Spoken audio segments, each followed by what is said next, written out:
Good morning and welcome everyone. Myself Sakshi Gautam and we are here today at St. Montfort School Bhopal with the principal Reverend Brother Alex, and we shall be asking him a lot of questions, a lot of queries will be answered today.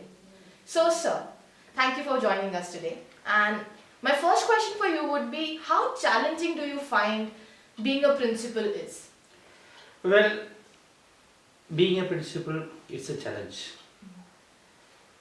The way back in olden days, principal means one who is there and he is considered to be mostly a disciplinarian. Yeah. Today is a planner Mhm. and he has to see all the aspects of school, whether it is academic, activities, welfare and discipline. Yes, sir. So it's a challenge. Mhm. And yes, I do agree the times have changed and so has the meaning of the jobs too. But like some days are there when you have annual functions, celebrations, those are good days, you enjoy. But there are some days when, being a human, you get frustrated. So where do you find that motivation to, go on with it? When I get little upset, I look at the small kids. I get inspiration from them. Every movement of the small kids, it's an inspiration. So you come back to the place, you are motivated, you are inspired. I see. Indeed, the love of children and the innocence can keep you going for forever, I guess. Sure. Yeah. So, sir, when you came to Montfort Bhopal 9 years back, and you came from Montfort, Roorkee, and Lucknow, there was a big difference in the standard there and here. And now that we see Montfort today, it's grown immensely. I mean, we've grown a lot. So, what is the difference that you feel has come? Like, how did you bring about this change? When I came to Montfort Bhopal, after a month or two, I could realize the students requires a lot of exposure. Students were good, innocent, but I found something missing in them. So my first task was to give them maximum exposure. Make the children free that they can come out, they can face anybody, they can face from any stage, and I worked on that. So because of that, I thought maybe we have introduced number of inter-school activities where our students got a platform to perform as well as to organize.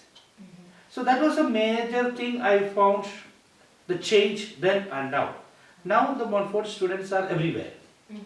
Without any fear and hesitation, they face anyone. So how do you prepare the students here at Montfort Bhopal, like Bhopal being such a small place and also secluded in many areas? How do you prepare students here for the competition at the international level? Like there's so much exposure, so many activities going on that Bhopal has not experienced yet. So how do you prepare them mentally and skill-wise for that?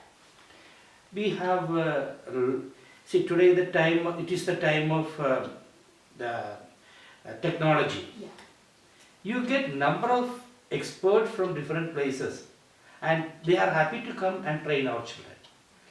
And students, I found, you give a little spark and they burn into flame. And that's experience. Now we have number of students have gone abroad representing the school or the state or the country, and now even still many are preparing to go. Because where you give a little spark and they are doing it. And there are people who like to help students too. I must say Montfort Bhopal is very lucky to have you, sir, there. Thank you. So, sir, Montfort has always kept its pace with technology, be it cameras in security or be it smart classes in education, seminars, counselors, everything. But there's still a question that people keep asking, why not allow mobile phones in classrooms? Like you can use online classrooms, online libraries, there's like a vast number of options that you can use. But we pay attention to all the other aspects, but why is there this hesitation to allow students to bring mobile phone in the classrooms? Well, mobile phones are useful. It is advanced technology. I found the situation today in India, mobile phones are more of students are misusing it. If it used proper way, Absolutely, it is fine. But whenever we see the students bringing these things into the school, it's mostly misused. And about the using of the technology, the school has provided Yes. all these things in wherever they want. Mhm. Be it a classroom, they can have it. The library, it's so online. And the computer lab, they can do it. But that mentality of utilization, I think that they need to be a little more mature to use Yeah. this kind of things in the school premises. And that brings me to my next question, sir, about misusing the things that you mentioned. So there are rebels every place, like be it school, colleges, offices. So like also because of the generation gap, you have clashes, arguments between teachers and students. That's common everywhere. So how do you tackle those disciplinary issues that come up, bringing the mobile phones or a fight maybe? So how do you tackle that? We make everyone responsible. If it is in the class teacher is in charge of the child. And the class teacher should be able to manage those 50 students. If the class teacher fails, we have a coordinator system. Okay. It is referred to the coordinator. If the coordinator also fails, then only, it should be such a serious thing, then only it comes to principal. And I'm sure most of the petty things, it is sorted out by the class teacher or the coordinator. If they fail or if it is repeated, comes to the principal. And once it comes to the principal, normally what I have seen, with my little experience, that children don't repeat it or they start changing themselves.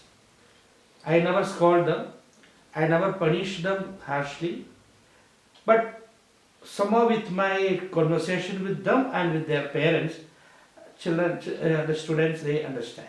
Yes, sir, of course. The involvement of parents, counselors, and teachers on Yes. different levels does make a big influence in all these things. Another question that pops up in my head right now is the most crucial part of a school, I feel, is the teachers. I mean, if you get the right teachers, they give you the right environment. So how do you what are those criteria that you set for quality teachers, and how do you maintain that? Teachers are given time to time in service training, whether it is subject wise or even behavioral wise. They were given training time to time about the classroom management, the child psychology, then expertism in their own individual subject. And I think with that they are able to maintain the standard or keep themselves updated. And there also comes a clash between co-curricular, extracurricular activities and the academics.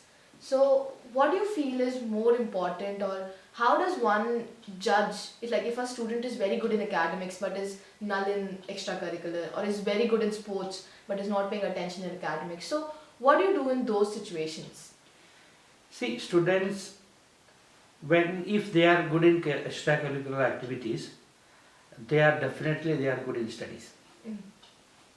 Sometimes, of course, they become a little lazy, but as the time comes, with a little motivation, they do well. I have made one observation, sir, recently. I always see students outside your office not getting punished, but waiting there for their turn to talk to you. And there are many students who told me that they are more comfortable talking to you than to some other teachers.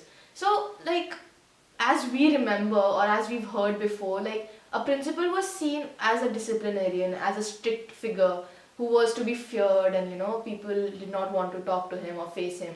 But here I see a different environment altogether. People are more comfortable coming and speaking about their problems with you, sharing them with you, and I have seen how you've dealt with them so patiently, so calmly, and most of the times they go out with a happy smile that sir actually heard what we wanted to say. Whether it got executed or not, that's another thing.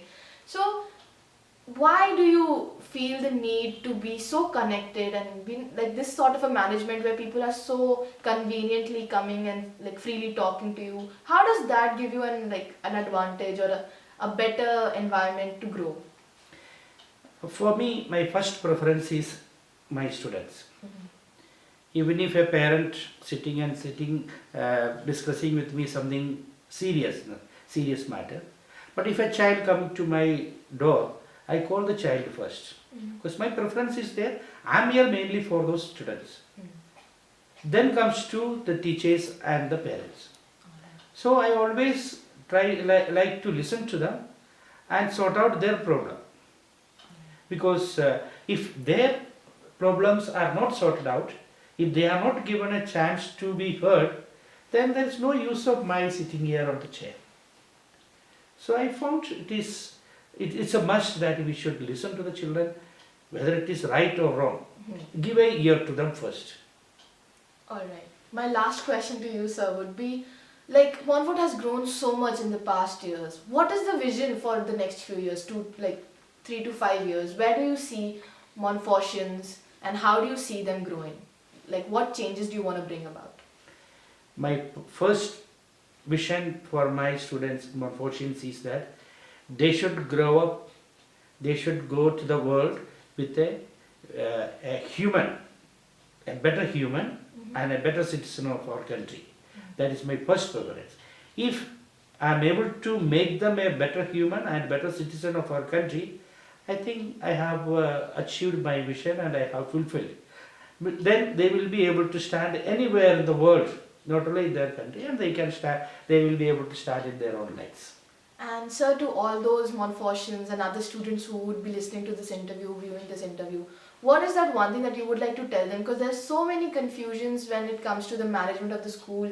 You feel, misunderstandings rather, not confusion. That you feel the school is not listening to you or the school is not trying to understand you. What would you like to say to them as the head of the, management, that we are here for you? Like, how do you make them realize that? I'd like for you to give them a message.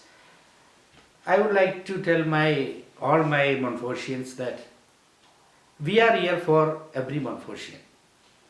And we are here because sometimes when you are in the school, you may feel that, okay, this teacher is after me, this principal is after me. No. We are after you for your betterment. That you will realize when you are out of the school. And our wish and our blessing is that wherever you are, don't forget the past. Keep remembering your school days, and that will give you energy to go forward. And that will give you to be a better human in the world. Thank you so much, sir, for your time and for your words. That would be all, my friends, for today. If you have any more questions, do let us know and we'll be getting back to you. Thank you so much.